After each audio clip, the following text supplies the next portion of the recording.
ini kita lanjutkan dari apa yang saya share tadi malam tentang ilmu hati. Ya, kita lihat ayatnya, Matius 12 ayat 33 sampai ayat 35. Jikalau suatu pohon kamu katakan baik, maka baik pula buahnya. Matius 12 ayat 33 sampai 35.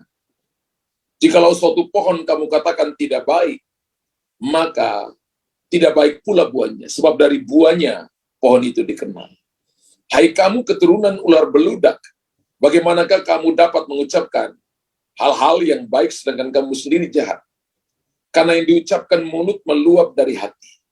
Orang yang baik mengeluarkan hal-hal yang baik dari perbendaharaannya yang baik. Dan orang yang jahat mengeluarkan hal-hal yang jahat dari perbendaharaannya yang jahat. Tadi malam saya bicara tentang pohon dan buahnya. Saya bicara tentang firman dan buah. Ya, dan saya bicara tentang Tuhan menginginkan hati kita. Ya, fokus Tuhan adalah hati kita, dan kekristenan itu ilmu hati. Di pagi hari ini saya akan lanjutkan kepada saudara bahwa yang berikut itu adalah poin yang berikut adalah dengan segenap hati. Dan ingat bahwa Tuhan bukan hanya menginginkan hati kita saja. Ia menginginkan hati kita seluruhnya. Artinya Bapak Ibu tidak boleh melayani, bekerja dengan segenap hati, dengan separuh hati maksud saya. Tapi Tuhan menginginkan seluruh hati kita. Tuhan menginginkan segenap hati kita. Ya, itu yang Tuhan mau dalam hidup saudara dan saya. Matius 22 ayat 35 sampai ayat 38. Matius 22 ayat 35 sampai ayat 38, dan seorang dari mereka, seorang ahli Taurat bertanya untuk mencobai dia, "Guru, hukum manakah yang terutama dalam hukum Taurat?" Jawab Yesus kepadanya, "Kasihilah Tuhan Allahmu dengan segenap hatimu." Ya, itu kata yang perlu di-bold, saudara ya.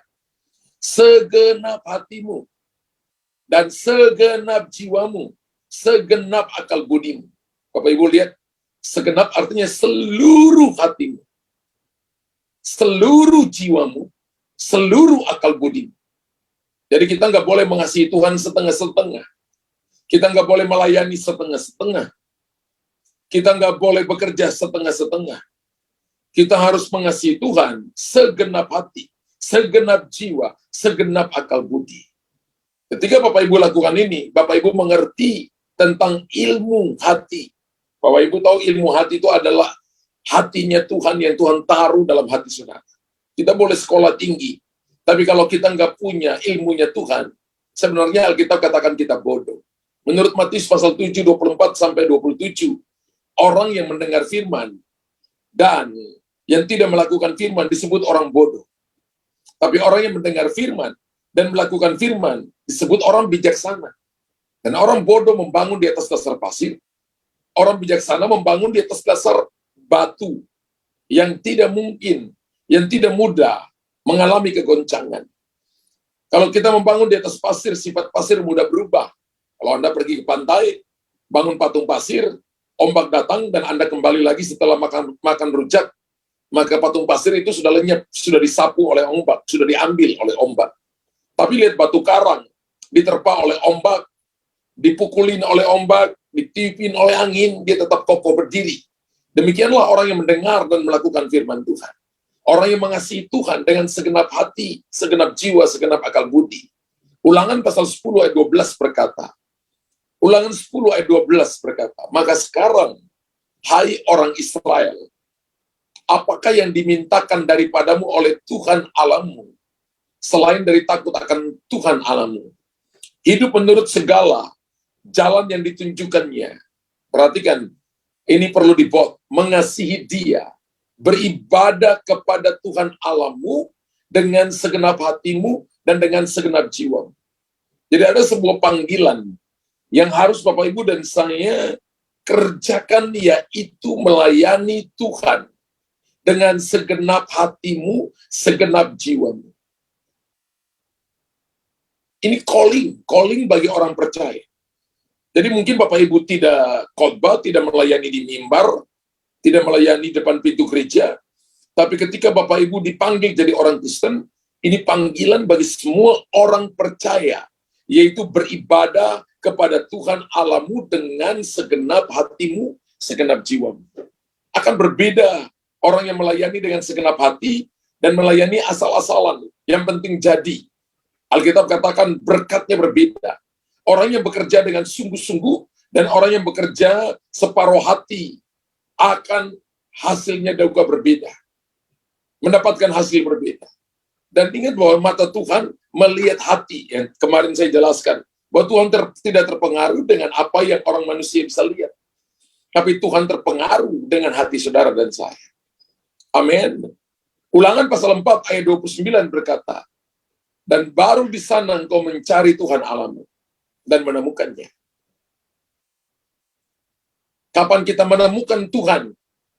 Ketika kita mencari dengan segenap hati. Asal engkau menanyakan Dia dengan segenap hatimu, dengan segenap jiwamu. Hari ini kalau Bapak Ibu sedang berkata, Tuhan, aku rindukan ada terobosan, aku rindukan ada jawaban, aku rindukan ada pertolongan, aku rindukan pintu dibukakan bagiku. Maka Ulangan 4:29 berkata, asal engkau menanyakan Dia dengan segenap hatimu dan dengan segenap jiwamu, maka kita akan menemukan Tuhan. Katakan amin. Tulis di kolom komentar, amin unlimited. Saya mau menemukan Tuhan. Dan ada banyak orang yang datang kepada Tuhan, dia pikir ini rutinitas. Kalau hari ini saudara dan saya diundang wali kota, saya percaya Anda akan datang dengan sukacita.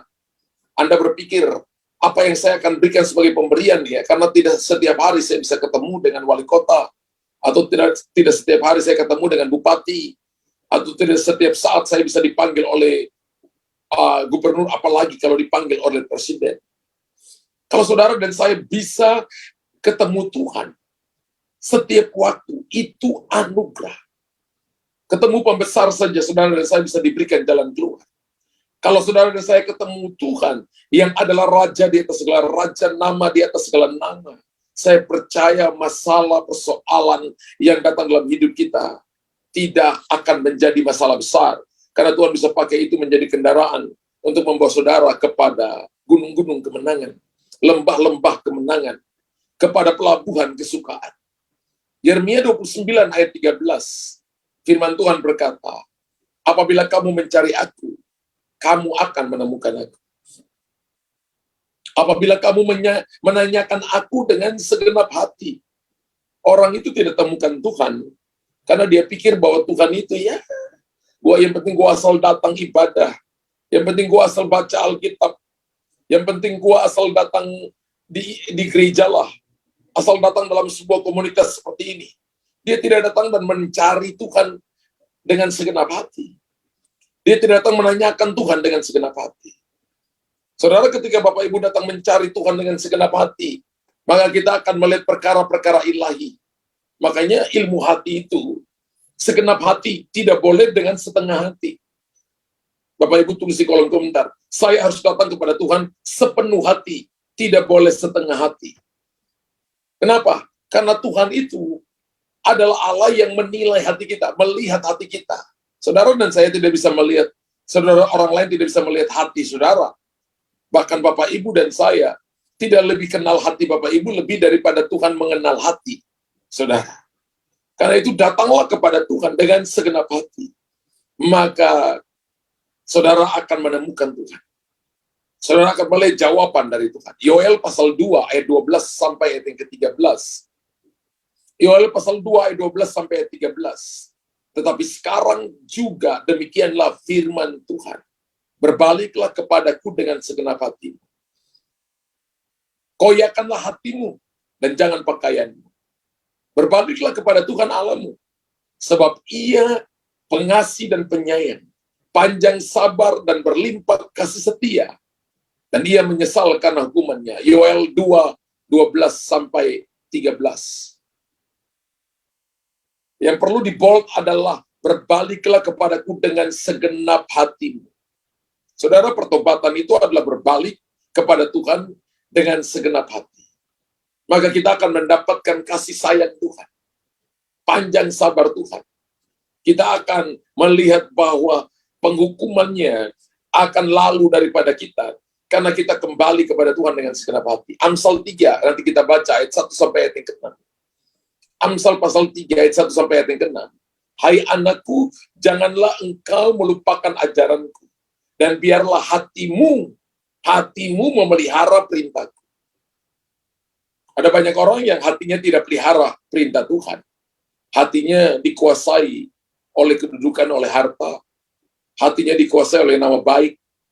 Ketika orang lain dipakai lebih daripada dia mulai cemburu, karena hatinya dikuasai oleh cemburu. Ketika oleh orang-orang lain di bawah Tuhan naik lebih tinggi, dia marah karena hatinya dikuasai oleh kemarahan.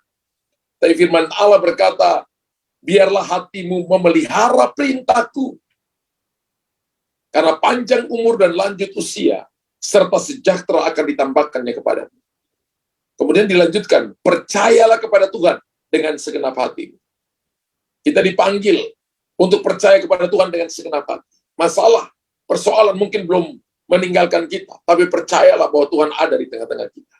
Pintu belum dibukakan, tapi percayalah Tuhan adalah pintu itu. Anda belum disembuhkan, percayalah, sekalipun dagingku dan hatiku habis lenyap, seperti kata Daud, gunung batuku tetap Tuhan. Itu artinya percaya kepada Tuhan dengan segenap hati. Dan jangan bersandar kepada pengertianmu sendiri. Pengertian manusia itu terbatas, saudara. Alkitab berkata, tanda orang yang bersandar kepada Tuhan dengan segenap hati adalah selalu mengakui Dia dalam segala lakumu, dalam tindakanmu. Maka ia akan meluruskan jalan. Belajar untuk mendeklarasikan, mempercayai Tuhan dengan segenap hati. Ayat-ayat di atas sengaja saya tunjukkan kepada saudara, supaya menunjukkan bahwa Tuhan itu sangat senang ketika kita datang kepada Dia dengan segenap hati. Karena Tuhan menginginkan segenap hati kita. Bapak Ibu tulis di kolom komentar, Tuhan menginginkan segenap hati kita. Satu waktu, saya ingat ada seorang teman saya. Dia sedang ada dalam problem, saudara. Perusahaannya sedang mengalami kegoncangan.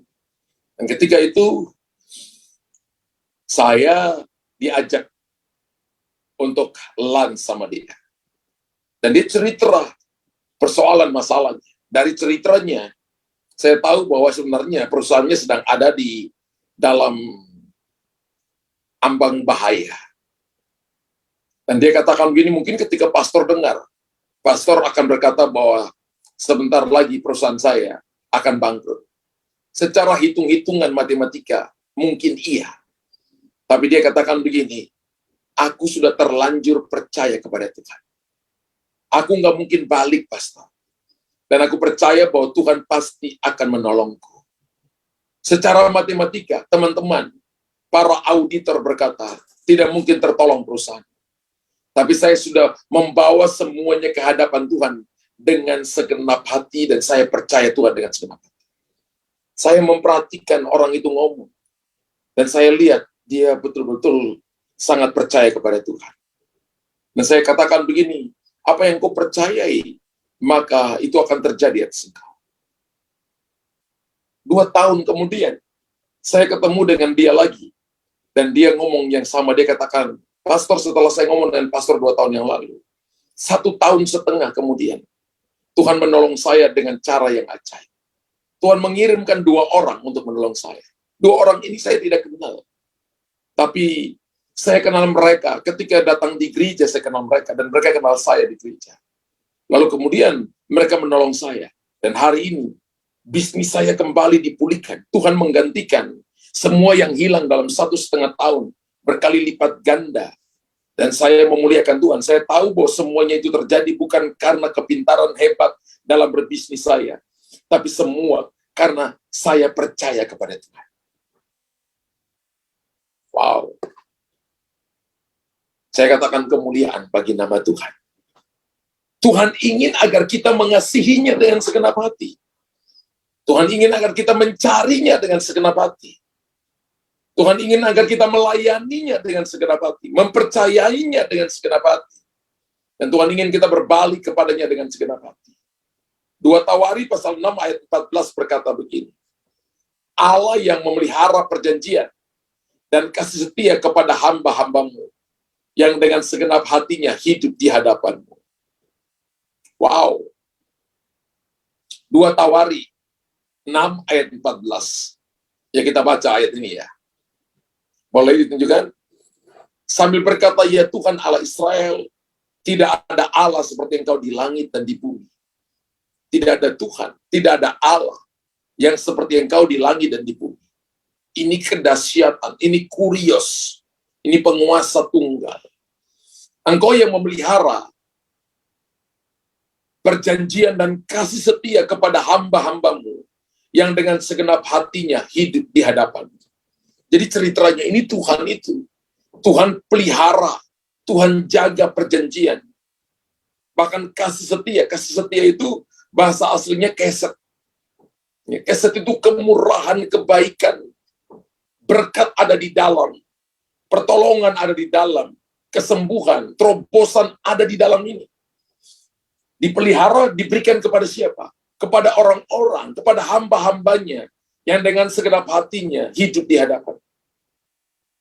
Saya percaya bahwa kita semua sedang dibawa Tuhan untuk mengalami kebaikan Tuhan, kasih setia Tuhan. Amin. Karena itu Bapak Ibu perhatikan poin ini Bapak Ibu, segenap hati. Saya berdoa bahwa setiap kali kita datang ibadah, datang dengan segenap hati. Datang dengan rasa lapar dan haus akan Tuhan. Yang membuat orang mengalami mujizat setiap hari itu adalah kehausannya akan Tuhan. Yang membuat Anda dan saya tidak mengalami mujizat adalah ketidakpercayaanmu. Tuhan Yesus kembali ke Nazaret, tapi orang-orang di sana tidak percaya kepada dia dan tidak ada satu mujizat pun yang terjadi. Sedangkan di Kaisarea, mujizat terjadi berkelimpahan, ternyata orang-orang di situ orang-orang yang lapar dan haus akan Tuhan. Ketika kita datang dengan rasa lapar dan haus, rindu akan Tuhan, mengasihi Tuhan dengan sungguh-sungguh, kita akan mengalami Tuhan, mengalami janji-janji Tuhan. Karena Tuhan pelihara perjanjian. Tuhan pelihara janji-janji dan kasih setianya kepada hamba-hamba yang dengan segenap hati hidup di hadapannya. Hal yang kedua Bapak Ibu, ingat bahwa dosa itu adalah masalah hati. Dosa itu adalah masalah hati. Dan kita telah memahami bahwa Tuhan melihat dan menginginkan hati kita. Amin. Tulis lagi Bapak Ibu, Tuhan melihat dan menginginkan hati kita. Tuhan gak inginkan harta kita. Tuhan gak inginkan rumah kita yang gede. Tuhan gak inginkan mobil kita yang banyak. Tuhan gak inginkan status kita. Tuhan gak inginkan titel kita, kedudukan kita. Tidak. Tuhan menginginkan hati kita. Karena kalau Tuhan dapat hati, Tuhan dapat semuanya. Oleh karenanya, tidaklah mengejutkan Bapak Ibu. Apabila Tuhan menganggap, Tuhan juga menganggap dosa sebagai masalah yang berhubungan dengan hati. Ingatlah Bapak Ibu ya, ini satu sebuah pernyataan yang Bapak Ibu dan saya harus ingat. Tidaklah mengejutkan apabila Tuhan juga menganggap dosa sebagai masalah yang berhubungan dengan hati. Matius pasal 5. Saya tunjukkan Bapak Ibu ayat 27 sampai ayat 28. Kamu telah mendengar firman, jangan berzina. Tetapi aku berkata kepadamu, setiap orang yang memandang perempuan serta menginginkannya, sudah berzina dengan dia di dalam hatinya. Wow. Ayat ini telah merisaukan banyak orang. Terutama para laki-laki. Ya. Tapi hari-hari ini juga perempuan. Jadi laki dan perempuan. Dan ini disebabkan karena mereka selalu menghubungkan dosa dengan tindakan lahiriah. Ketika dia berzina, baru dia bilang itu berzina. Matius pasal itu tindakan lahiriah. Tapi Matius pasal 5, 27, 28. Ayat ini mengatakan begini, setiap orang yang memandang perempuan serta menginginkannya. Nggak ada orang yang tahu ketika Bapak Ibu berjalan dan melihat wanita cantik, melihat laki-laki ganteng mungkin, lalu menginginkannya, nggak ada orang yang tahu. sudah berzina dengan dia di dalam hatinya. Keywordnya adalah di dalam hatinya. Jadi Tuhan itu perhatikan bukan cuma hal tindakan lahiriah, tapi Tuhan perhatikan di dalam hatinya. Tidaklah demikian dengan Tuhan, tidaklah demikian dengan Allah kita. Ia menghubungkan dosa dengan hati.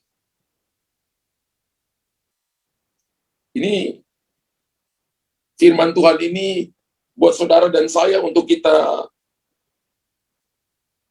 evaluasi hati kita. Tuhan menghubungkan dosa dengan hati, dengan apa yang ada dalam hati manusia. Dan hati manusia adalah tempat di mana Tuhan memperhatikan apa yang terjadi di sana. Itu berarti dosa, tak kala niat jahat menjadi bagian dari hati kita, maka di hadapan Tuhan itu terhitung dosa. Wow. Ulangi Bapak Ibu ya. Dosa adalah tak kala niat jahat menjadi bagian dari hati kita. Anda punya hati, aku kepingin mencuri, aku kepingin membunuh orang. Anda belum bertindak secara fisik, tapi ada niat jahat saja, maka terhitung dosa. Itu berarti tak peduli kapan dosa itu dimanifestasikan melalui tindakan lahiriah kita atau tidak. Karena Tuhan memperhatikan kan hati, saudara. Ketika itu muncul, belum dimanifestasikan, belum melalui tindakan lahiriah, maka di hadapan Tuhan itu terhitung dosa.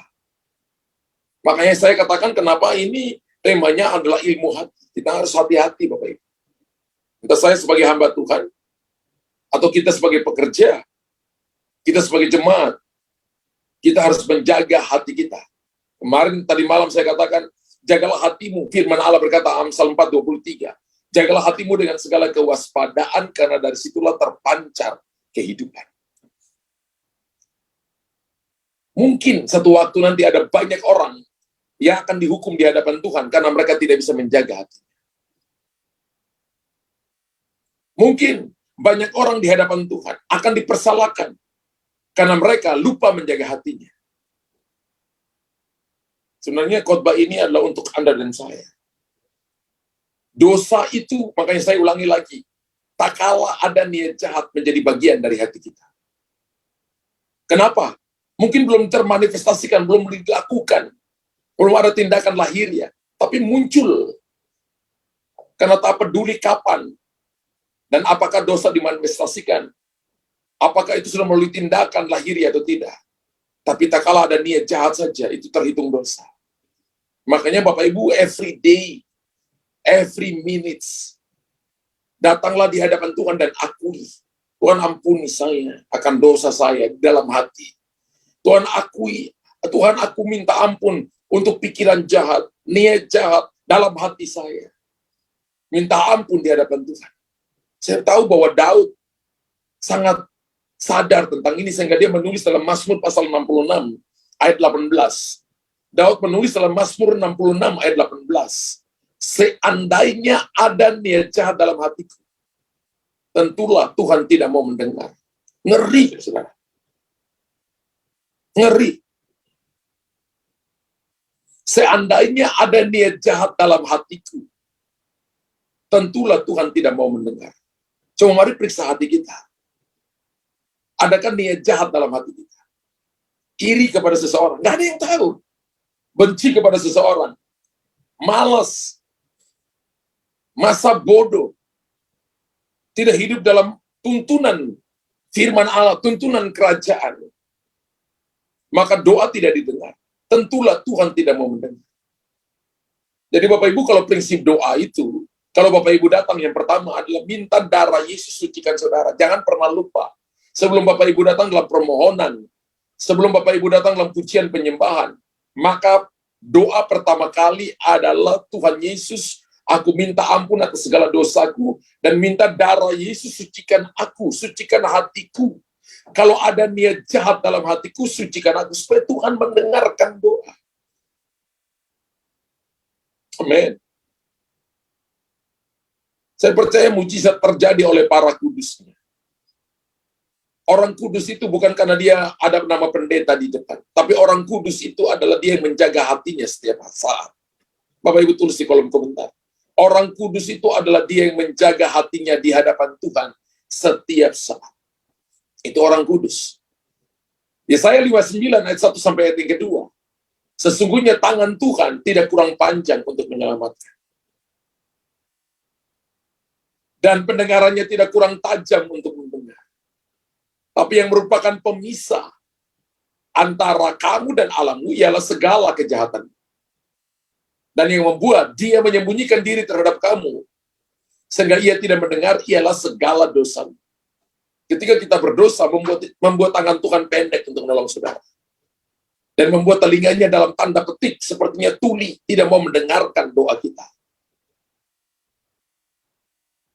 Tidak kurang tajam untuk mendengar. Pendengarannya tidak kurang tajam untuk mendengar.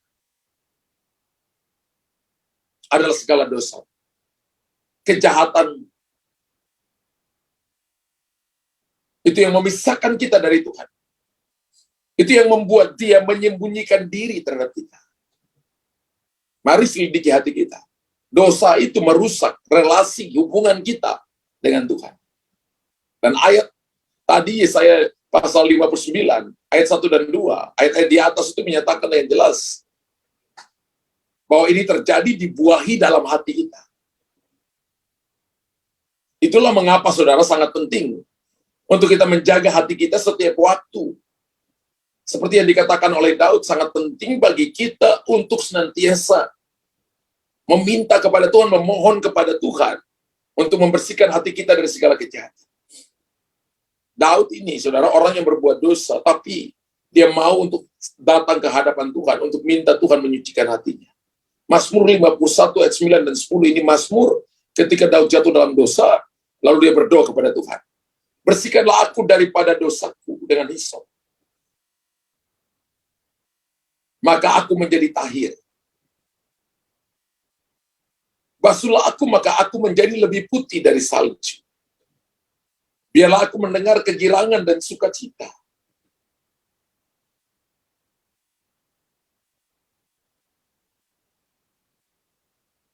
Biarlah tulang yang kau remukan bersorak-sorak kembali. Biarlah aku mendengar kegirangan dan sukacita. Biarlah tulang yang kau remukan bersorak-sorak kembali. Wow. Daud menulis ini ketika dia jatuh dalam dosa. Dan dia minta kepada Tuhan untuk bersihkan dosanya dengan hisop. Supaya dia menjadi tahir kembali. Satu ayat lagi Bapak Ibu, Mazmur 139. Ayat yang ke-23-24. Ini doa yang berani, saudara. Saudara, kalau Anda bersalah, Anda harus doa dengan berani di hadapan Tuhan untuk minta pengampunan. Selidikilah aku ya Allah, dan kenalah hatiku. Ujilah aku, dan kenalah pikiran-pikiran. Lihatlah, apakah jalanku serong, dan tuntunlah aku di jalan yang kekal. Minta agar Tuhan menyelidiki hati kita. Minta agar Tuhan menyaring apa yang masuk ke dalam hati kita. Bapak Ibu harus minta dari Tuhan seperti itu. Supaya kita bisa memastikan bahwa satu-satunya yang bertakwa dalam hati kita adalah Tuhan dan firman-Nya. Yang bertakwa dalam hati kita adalah Tuhan Yesus. Makanya visi gereja lokal ini adalah have Jesus live in us. Menjadikan Yesus tinggal dalam hati kita. Kalau Yesus tinggal dalam hati kita, maka dialah raja dari segala raja. Dialah kurios, dialah penguasa tunggal. Dialah Allah yang hebat, Allah yang ajaib. Dialah Immanuel. Yohanes 15 ayat 4 sampai ayat yang ke-8. Tinggallah di dalam aku dan aku dalam kamu. Sama seperti ranting tidak dapat berbuah dari dirinya sendiri. kalau ia tidak tinggal pada pokok anggur, demikian juga kamu tidak berbuah. Saudara dan saya tidak akan memiliki buah jikalau kamu tidak tinggal dalam aku. Ayat 5, akulah pokok anggur dan kamulah ranting-rantingnya. Barang siapa tinggal dalam aku dan aku dalam dia, ia berbuah banyak. Sebab di luar aku, kamu tidak dapat berbuat apa-apa. Barang siapa tidak tinggal dalam aku, ia dibuang keluar seperti ranting dan menjadi kering. Kemudian dikumpulkan orang dan dicampakkan ke dalam api lalu dibakar. Jikalau kamu tinggal dalam aku dan aku dalam, dan firmanku tinggal dalam kamu, mintalah apa saja yang kamu kehendaki, dan kamu akan menerimanya. Wow, ayat 7 Bapak Ibu perhatikan. Jikalau kamu tinggal dalam aku dan firmanku tinggal di dalam kamu. Terjemahan yang lain berkata, tinggal dalam hatimu. Mintalah apa saja yang kamu kehendaki, dan kamu akan menerimanya. Dalam hal inilah Bapakku dipermuliakan, yaitu jikalau kamu berbuah banyak, dan dengan demikian kamu adalah murid-muridku. Satu waktu saya melayani seorang bapak, mungkin sudah umur 70-an tahun lebih. Dan dia sakit hati dengan anaknya. Dan saya datang dan saya katakan, Pak, ampuni anak-anak Bapak. Saudara, saya kaget karena dia pukul meja di depan saya. Dan dia berkata, sampai mati pun, saya tidak akan mengampuni anak-anak saya. Saya katakan, itu anak Bapak. Anak-anak Bapak sudah dewasa, Pak. Kalau ada perbedaan, itu hal biasa. Mereka kuliah, mungkin saja ilmu mereka lebih tinggi dari Bapak. Dan kalau ada perbedaan dalam cara pandang, bukan berarti bahwa kita harus menyimpan dalam hati sampai mati. Saya kasih ayat-ayat tentang pengampunan, tapi dia tetap kekeh dan kokoh. Saya tidak akan mengampuni anak-anak saya. Saya tidak doakan Bapak ini. Kemudian saya pulang, 3 bulan kemudian dia meninggal. Dia meninggal dalam keadaan tidak mau mengampuni. Bapak Ibu dengar baik-baik. Orang tidak menjaga hatinya akan menuju kepada kebinasaan. Biarkan hati kita melekat kepada Tuhan. Seperti ranting yang tertancap pada pokok anggur. Dan firman Allah berkata, di luar aku, di luar Yesus, kamu tidak dapat berbuat apa-apa. Mungkin kita diberkati, dan kita berkata 7 keturunan pun, harta saya tidak akan habis. Ketika Anda berkata tanpa melibatkan Tuhan di dalamnya, maka saudara dan saya, mungkin selama Anda hidup, Anda akan melihat semua yang ada padamu akan habis perlahan-lahan. Gak usah keturunan kedua anak-anakmu, mungkin sampai dalam kehikmatanmu akan menyaksikan bahwa semua yang kau katakan 7 keturunan tidak akan habis. Habis di masamu. Dan bukan cuma itu. Anda akan kering. Tubuhmu akan kering. Tubuhmu akan mengalami begitu banyak kesakitan, penyakit. Engkau tidak akan melihat pertolongan karena tidak ada supply dari pokok. Karena itu seperti ranting yang terpotong, terpisah dari pokoknya. Kita tidak bisa berbuat apa-apa. Seperti ranting mangga yang dipotong misalnya pagi, kemudian Anda bawa kemana-mana. Mungkin 3 jam, mungkin daunnya masih hijau, buahnya mungkin masih ranum. Tapi 5 jam, 6 jam, maka daunnya mulai layu. Itu sisa kehidupan. Ada banyak orang yang hari ini sisa kehidupan. Saya arahkan Bapak Ibu dan firman Tuhan mau supaya Bapak Ibu kembali melekat kepada Tuhan. Maka Anda akan berbuah lebat dan nama Tuhan dipermuliakan. Dan Tuhan berkata, kamu adalah murid-murid. Tuhan berkati saudara dan saya. Bapa di sorga, terima kasih untuk anugerah-Mu dan kebaikan. Terima kasih untuk kasih setiamu yang melampaui hidup. Kami terbatas, tapi firman-Mu terbatas. Ampuni kami apabila ada dosa, niat jahat dalam hati kami. Ampuni kami apabila ada dosa dalam hati kami. Kami minta ampun di hadapan. Kalau hari ini saudara ada, mari pejamkan mata, akui satu persatu.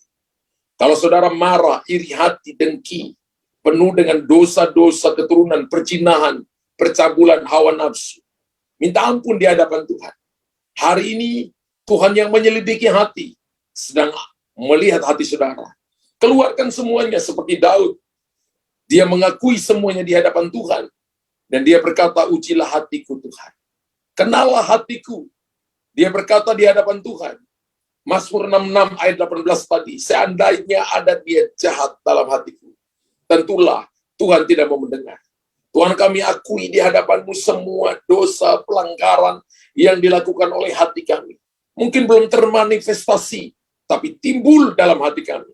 Ampuni kami, dan darah Yesus sucikan kami. Darah Yesus sucikan kami. Darah Yesus sucikan kami. Jadikan hati kami tahir ya Tuhan, dan pulihkan hati kami. Jadikan kami adalah orang-orang yang siap menerima berkat, menerima anugerah daripada-Mu. Sehingga kami akan berterobosan. Kami datang kepadamu dengan sukacita. Kami datang kepadamu dengan tidak ada penghalang. Dan tidak menghalangi tangan Tuhan menolong kami. Tidak menghalangi telinganya mendengarkan seruan dan doa kami. Kami terima kebaikan-Mu, terima anugerah-Mu, kasih setia-Mu, terima kehidupan. Dalam nama Yesus, berkati kami pagi hari ini. Dan materaikan firman-Mu. Di dalam nama Yesus Tuhan. Haleluya. Amin. Amin.